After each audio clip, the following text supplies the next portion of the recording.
La derrota de Zenit ante Arsenal Tula, la victoria del Dinamo en el derbi de Moscú o la sorpresa del Sochi en Krasnodar. Hoy vengo a traeros todo lo que ha sucedido en los octavos de final de la Copa de Rusia. Поехали.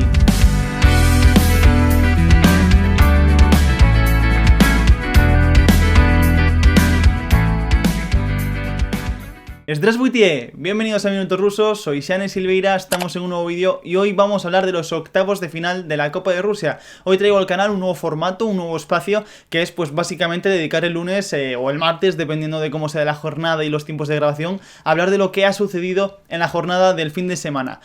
No tengo muy claro aún cómo va a ser este formato, si voy a repasar partido a partido, si van a venir un poquito las claves, si va a ser vídeo o va a ser directo. Mi intención es hacer directos los lunes o, bueno, ir viendo lo que se puede hacer, dependiendo del tiempo que tenga, de cómo avance, pues, también un poco el tema de restricciones, porque yo los lunes por las noches lo normal es que tuviese entrenamientos de fútbol, entonces no podría hacer directos, pero bueno, me gustaría que en comentarios, cuando veáis este vídeo, me dejéis un poquito qué os parece. Hoy voy a hablar partido a partido, si os gusta ese estilo de vídeos, si preferiríais más, pues, un poquito las claves de la jornada y no ir partido a partido, sino ir a los puntos claves, pues, al jugador clave, a la decepción, etcétera. Yo os leo y me dejéis pues en comentarios vuestra opinión de lo que preferís, porque al final esto es un poquito también para que vosotros pues os pongáis al día con el fútbol ruso cada lunes, o como bien digo, cada martes, porque en Rusia se juega mucho los lunes, entonces es difícil acabar el lunes y pues ponerse ya a grabar. Pero bueno, hoy voy a hacerlo así, hoy voy a ir repasando partido a partido los 7 partidos que se han disputado, porque aunque lo normal es que sean 8, el partido entre Ufa y Ural se tuvo que aplazar porque en Ufa habían más de menos 20 grados, de hecho hoy a la hora del partido había unos 25 grados bajo cero, superan por muchísimo el límite de 15 grados bajo cero, para poder disputar el partido, así que se ha pospuesto para el 3 de marzo, pero el resto sí se han disputado, y de hecho el primer partido, el que abría el 2021 en el fútbol ruso, ese Zenit Arsenal Tula, acabó con una gran sorpresa. Y digo que acabó con una gran sorpresa porque aunque el viernes en la predicción o en la previa del fin de semana comenté que el Arsenal Tula era un rival difícil, pues yo creo que era lógico pensar que el Zenit ganaría sin ningún tipo de problemas este partido, y sin embargo Zenit en casa, en el Gazprom, perdió 1-2 ante el Arsenal Tula tras los goles de Bauer de penalti y de Kirill Panchenko desde un libre directo. Un partido que tuvo polémica, que tuvo cierta emoción, pero en general tuvo más bien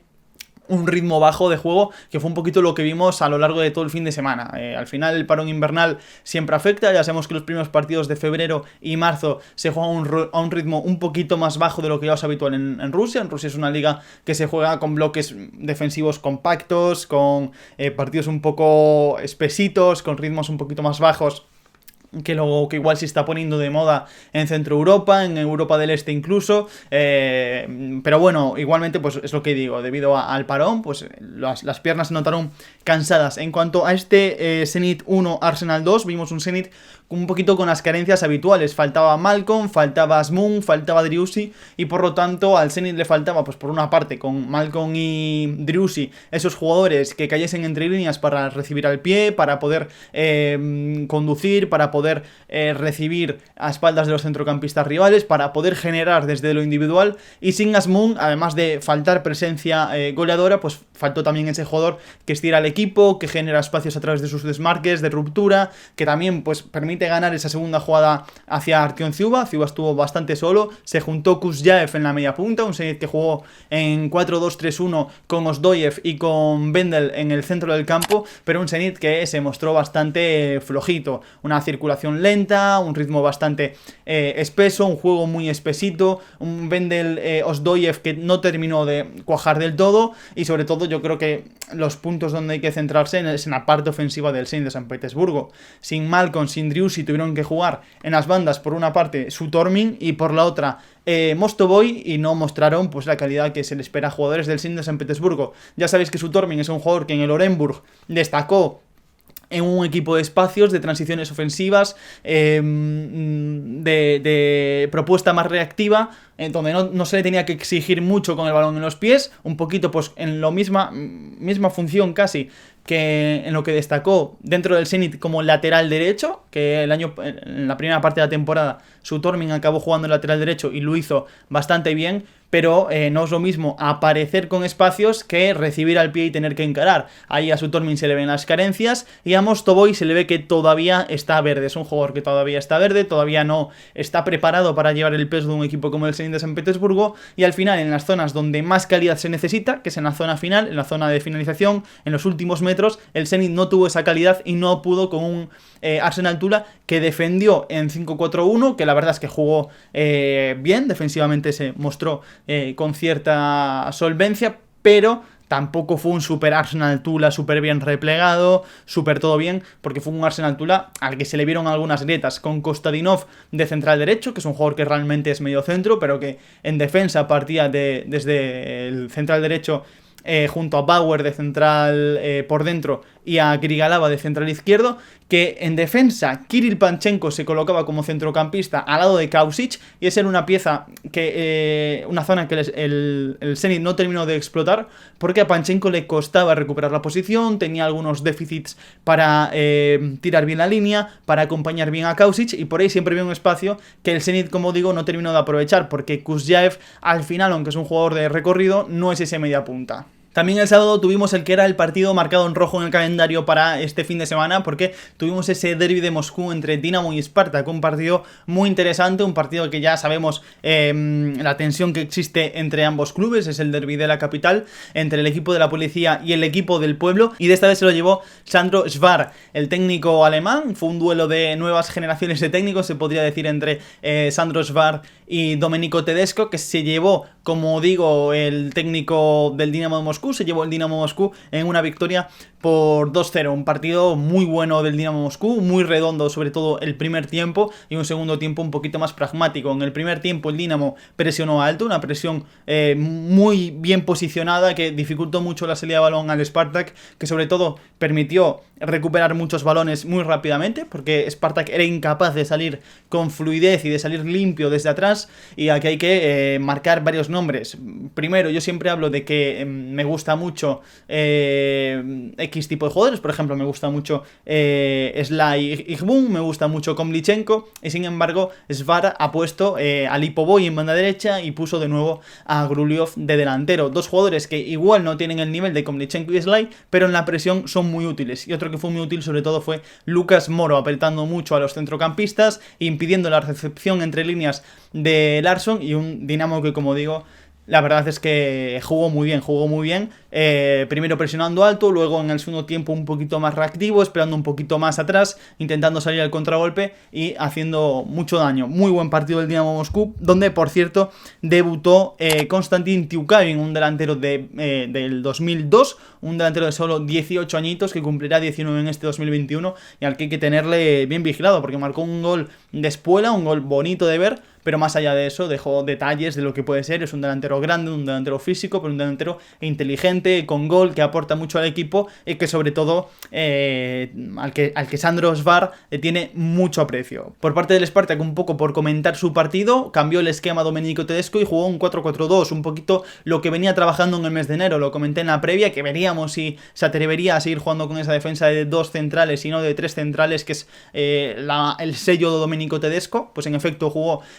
con 4 atrás. Fue Pavel Maslov el lateral derecho, un jugador que ya sabéis que como lateral derecho es un poquito no es muy largo, es un lateral derecho más bien defensivo, y como central en defensa de 3 yo creo que es su posición a día de hoy ideal. Y por el lateral izquierdo jugó Ayrton, jugaron Moses y Roman Somnin en las bandas. Aquí llegó un poquito ya el problema, el Spartak no se mostró muy fluido, la salida de balón fue bastante mala. En el centro del campo estaban Nail Umiarov y Jorrit Hendricks. Debutó Jorrit Hendricks, un jugador del que se espera mucho, pero que se mostró plano, se mostró un pelín lento y no consiguió activar las posesiones del Spartak, que desde el primer pase tuvo problemas. ¿Qué le pasó a Hendricks? Pues para empezar, yo creo que caía demasiado a recibir, le quitaba rango de acción a Gigot y a Georgi Sikia, sobre todo a Georgi Sikia, que es el central izquierdo, que son dos centrales que tienen muy buena salida de balón, que son capaces de conducir, que tienen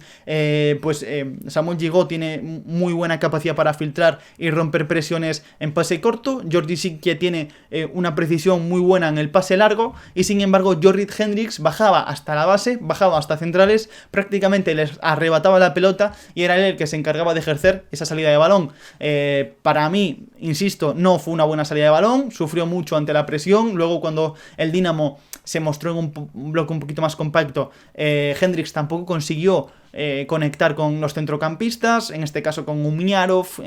con Jordan Larsson. Le faltó bastante fluidez y mecanismos al Spartak para encontrar jugadores libres en el centro del campo. Además, por las bandas estaban Roman Somnin y estaba Víctor Moses, dos jugadores que no tienen uno para uno, dos jugadores que no son extremos, porque Víctor Moses de carrilero te puede cumplir, pero de extremo se le notaban las carencias. Es un poco lo que hablábamos antes con Sutormin. No es lo mismo recibir con espacio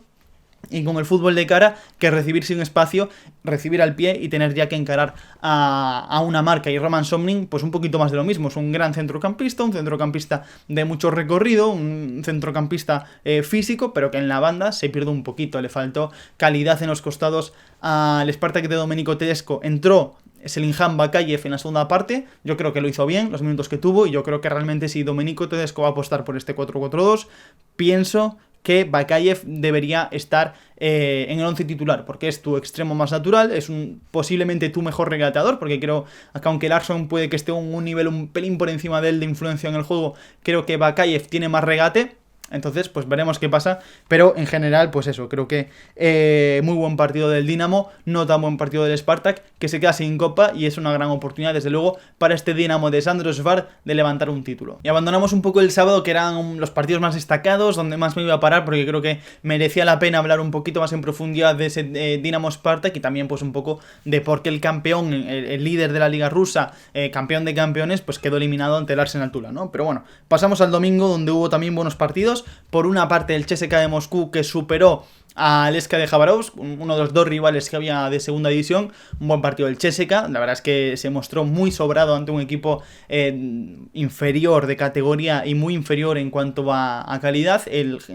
Khabarovsk hizo lo que pudo, es un equipo que en segunda división es muy atractivo de ver, pero en primera pues lógicamente se le vieron las carencias. Jugó en 5-4-1 con dos carrileros que en realidad Kolesnichenko es delantero y el carrilero derecho es extremo. Luego los dos delanteros que suelen jugar, Bragin y Barkov, jugaron muy atrasados en defensa, y cuando el equipo recuperaba les costaba llegar y apoyar a Konstantin Vasiliuk. Por lo tanto vimos una carita un poco distinta del Khabarovsk, pero que eso sí, a partir del 2-0 y con uno menos, porque expulsaron a Bragin por una entrada con la plancha por delante, intentaron, bueno, se quitaron un poquito el peso de jugar contra el CSKA, arriesgaron más, intentaron salir más jugado, fallaron pases, perdieron balones. El CSKA, como digo, generó más ocasiones y estuvo cerca de llegar al tercer gol, pero nos regalaron unos minutos interesantes de un equipo al que hay que vigilar de cara a largo plazo. Equipo, para mí, interesante. Un par de destaques de este partido, principalmente Nikola Vlasic y Mario Fernández jugando a otra cosa. Se jugaba lo que ellos querían y es que no había forma de parar a Nikola Vlasic. Cada vez que cogía el balón con un cambio de ritmo dejaba a uno o dos jugadores del Khabarovsk de atrás, y Mario Fernández pues comiéndose toda esa banda derecha. Otra de las noticias interesantes de este partido fue el debut de Salomón Rondón. Entró sustituyendo a Ilya Skurin, un delantero que ya sabéis llega cedido, pero que ojalá se pueda quedar, porque es un pedazo de delantero, es un pepinazo. Sí que yo creo que llega con un poquito de falta de ritmo, pero como sus compañeros, o sea que lleva sin competir un tiempo, por lo tanto es lógico que tenga cierta falta de ritmo, y yo le vi un pelín impreciso, pero se le vieron cosas de que es un delantero de otra categoría. Lo siento por Fyodor Chalov, lo siento por Ilya Skurin, pero si Salomón Rondón está en su mejor versión, está en su pick, en aquel pick que vimos en el Zenit San Petersburgo, en el Málaga o en el Newcastle United, pues tenemos un delantero que te va a hacer 15-20 goles tranquilamente. El domingo os comenté en la previa que había varios partidos que podían estar igualados. No fue el caso del Lokomotiv Tambov, ganó el 3-0 el Lokomotiv el trámite ante el Tambov, un Tambov que se presentó con 15 jugadores de campo, bueno, con 14 jugadores de campo y 2 porteros, y jugaron los 14 jugadores de campo, o sea que bueno, es que son cosas que pasan. Lo interesante aquí es que jugó Nikita Yosifov, que es un jugador muy prometedor dentro de posiblemente el mejor talento que tiene ahora mismo la cantera de Lokomotiv, entró en el 35 sustituyendo a Ignatiev, entonces bueno, pues si veis un ratito, pues vigilar al 68, que es un pedazo de jugador. Pero bueno, el viernes cuando hablaba de partidos igualados, que era lo que iba antes, uno de ellos iba a ser ese Krasnodar-Sochi, y el Sochi dio la sorpresa, aprovechó el cansancio físico de Europa. De nuevo Fedotov preparó muy bien el partido y se tragó a un Krasnodar que no pudo de nuevo y que tuvo algunas de las carencias que le hemos visto a lo largo del curso, sobre todo contra bloques muy compactos, bien sean bajos o bien sean medios. Por una parte el Sochi empezó presionando alto, empezó tapando la primera salida de balón de el Krasnodar, cerrando los pasillos interiores e impidiendo a los centrocampistas conectar. Aquí les vimos ciertas carencias a Sorokin y a Martinovic para superar esas primeras líneas de pase, también a Olson y a Vilena y a Gasinski, que fueron los pivotes titulares, para poder distribuir bajo presión, para poder distribuir en espacios reducidos, y al Krasnodar le costó muchísimo. Y luego el Sochi es un equipo que defiende muy bien, que defiende muy compacto, y con esa propuesta reactiva te hace muchísimo daño. Al final, con 2 tantos consiguieron llevarse el partido. El Krasnodar apretó un poquito más en los minutos finales. Vilena marcó un buen gol, pero bueno, nada que hacer ante el todopoderoso Sochi de Fedotov, que como digo es un equipo súper bien trabajado, que con muy pocos recursos sacan realmente muy buenos partidos. Y por destacar un poquito algunas figuras dentro de este partido, pues hay que quedarse con Ibrahim Zaragov, un centrocampista o lateral, porque él era lateral que más o menos se reconvierte a centrocampista, que junto a Cristian Novoa y a Yusupov aguantaron muy bien ese centro del campo. Zaragov es un poquito el cierre de los tres, el que suele sostener la línea, el que suele vigilar un poquito más, el que al final consigue sumar muchos robos. Es un jugador muy inteligente que quizás se queda un poquito limitado para dar un salto más de calidad en lo que es la competición, pero aquí en Sochi la verdad es que es un jugador que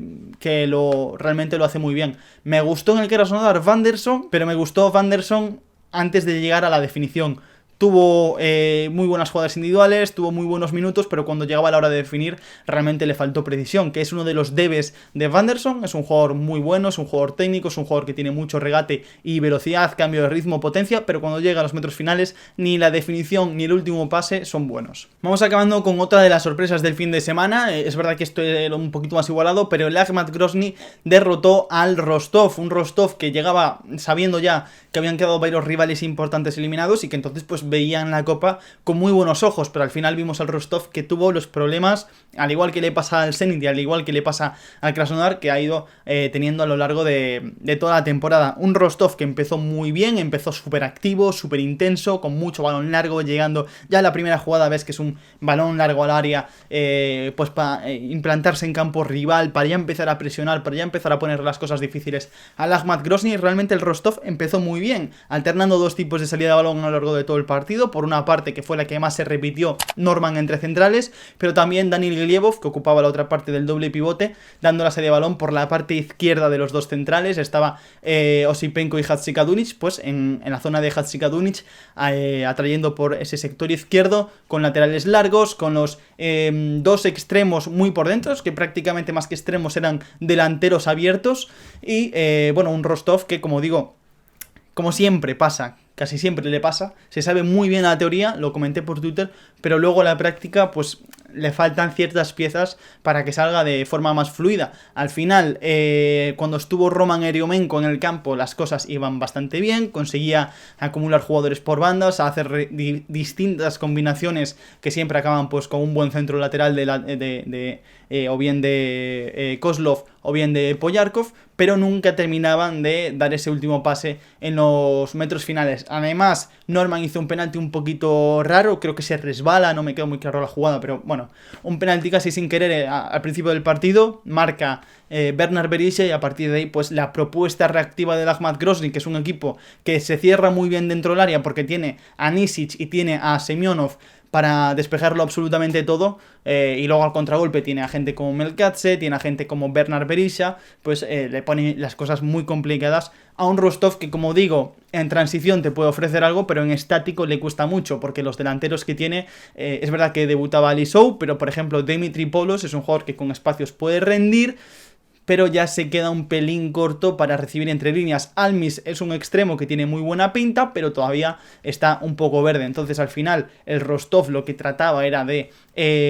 conseguir recepciones, de sumar recepciones de los dos extremos, o como digo, delanteros abiertos, como prefiráis llamarle, a los laterales de los mediocentros rivales, de Shivets y de Timofiev, en esa zona pues entre central, lateral y mediocentro rival, un poquito en ese cuadrado que es donde está el espacio dentro de un 4-4-2, que es como defendió el Akhmat Grozny, pero el Akhmat, a partir del gol y a partir de los primeros minutos que vio pues un poco lo que proponía Rostov, consiguió cerrarse un poquito más, consiguió hacer esos pasillos interiores más pequeños e imposibles para que el Rostov transitase por ellos. Como digo, la baja de Eryomenko en el primer tiempo también dificulta mucho esto, porque es un jugador que lee muy bien los espacios, que se mueve muy bien entre líneas, que tiene último pase, que gira rápido al rival, y al final es un hombre muy importante en esa basculación del Rostov, en ese mover al rival hacia un lado y luego atacar el lado débil, ese juego del Rostov que, como digo,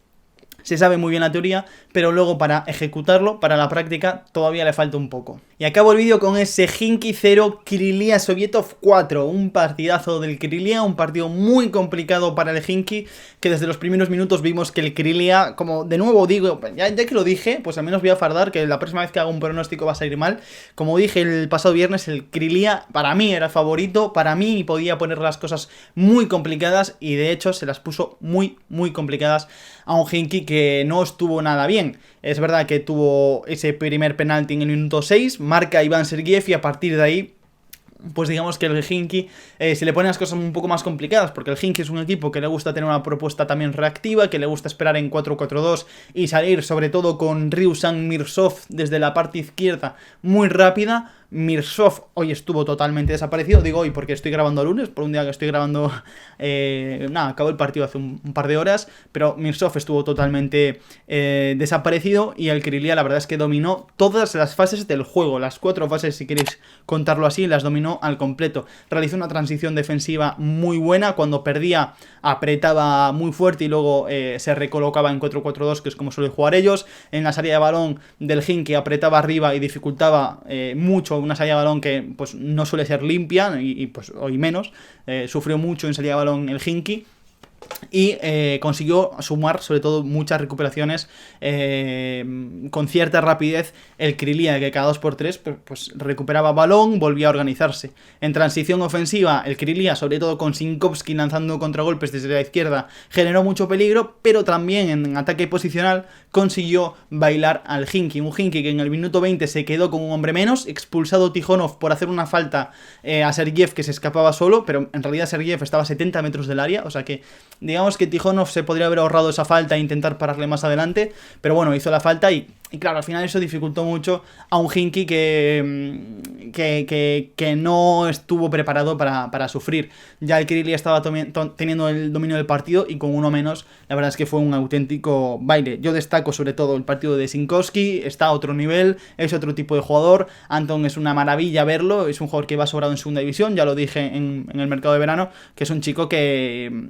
pues debería estar en un Krasnodar, debería estar en un Spartak de Moscú, debería estar en un Zenit, macho. El Zenit pues tiene a Mostovo y tiene a Sutormin, es incapaz de tirar 2 regates, y luego ves que anda por ahí Sinkovsky en segunda división regatándose a 2-3 jugadores. Cada vez que encaraba su par, Sinkovsky driblaba, cada vez que encaraba su par, Sinkovsky conseguía llegar a la línea de fondo y sacar un centro o disparar. O sea, un partido muy bueno de Anton Sinkovsky. Y bueno, el Krylia veremos hasta dónde es capaz de llegar. Es el único equipo de segunda división en cuartos de final, pero un equipo, como digo, el de Igor Osinkin, que a mí personalmente me encanta, ya lo sabéis. Es la base del Chertanovo sumado a Iván Sergiev, y es casi un equipo fetiche. Si tenéis Football Manager, echaros una partida con el Krylia, porque es un equipo que realmente merece la pena. Y hasta aquí el vídeo de hoy, espero que os haya gustado este repaso a los octavos de final. Me gustaría que en comentarios pues me dejéis un poco vuestra visión del fin de semana, y también si os gusta este tipo de vídeos, si os gusta este tipo de análisis, si os parece que es un poco largo, si lo queréis más corto, menos partido por partido y más ir al grano. Os leo si os mola la idea de hacer un directo repasando con más calma toda la jornada, porque al final esto, vale, el vídeo se queda un pelín largo para ser un vídeo, pero realmente he ido pasando por encima de los partidos, he ido boom, boom, boom, boom muy rápido, me habré dejado cosas, me habré saltado algún marcador incluso, entonces es complicado repasar en un solo vídeo toda una jornada. Yo os leo porque ahora vuelve la liga, vuelve el fin de semana y la verdad es que va a venir nuevo contenido, van a venir muchas cosas y tengo ganas de que llegue. Si os ha gustado el vídeo, suscribiros, dad un buen like, activar la campanita y nos vemos en el próximo vídeo. Las Vidania, amigos. All we need is a dance with moonlight. We don't